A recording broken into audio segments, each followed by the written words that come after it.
একটা দামি গাড়ি এসে থামল। সেখান থেকে নেমে এলো এক সুন্দরী মেয়ে রানী। সে হোটেলের ভেতরে যাবার জন্য এগোতেই হঠাৎ দেখল তার বয়ফ্রেন্ড অন্য এক মেয়েকে মন ভোলাচ্ছে, কিন্তু রানী কিছুই বলল না, চুপচাপ সরে গেল। এরপর যখন রানী ড্রিঙ্ক করছিল তখন হঠাৎ চোখে পড়ল এক লোক জোর করে এক ছেলেকে, রোমানকে, মদ খাওয়াচ্ছে। রানী আর সহ্য করতে পারল না, ছুটে গিয়ে সেই লোকের মাথায় বোতল ভেঙে দিল। রোমান টলতে টলতে গিয়ে পড়ে গেল রানীর ওপর। লোকটা কিছু বলতে এগোতেই রানীর ম্যানেজার তার হাতে একটা কার্ড ধরিয়ে দিল। কার্ডটা দেখে লোকটা ভয়ে কাঁপতে কাঁপতে পালিয়ে গেল। তারপর রানী রোমানকে নিয়ে নিজের বাড়ি চলে গেল।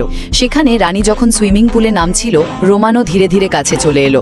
রানী এগিয়ে গিয়ে মিষ্টি অথচ দৃঢ় কণ্ঠে বলল, আমি তোমার সব খোঁজ খবর নিয়েছি, তুমি কোথায় থাকো, কি করো সবই জানি। কথাগুলো শুনে রোমান মুগ্ধ হয়ে গেল রানীর প্রতি আর তাকে কাছে টেনে নিতে চাইল, কিন্তু রানু দৃঢ়ভাবে তাকে এক চড় বসিয়ে দিল। এরপর রানী রোমানের বাড়ি দেখতে এলো। গাড়ির চাবি এগিয়ে দিলেও রোমান নিতে চাইল না। তখন রানী শান্ত কণ্ঠে বলল, যেদিন তোমার প্রয়োজন হবে আমার কাছে এসে নিয়ে যেও, বলেই ধীরে ধীরে সরে যেতে লাগলো। যাবার সময় রোমান ওপর থেকে হাত দিয়ে একটা হার্ট সাইন বানিয়ে দেখালো। তা দেখে রানীর মন খুশিতে ভরে গেল।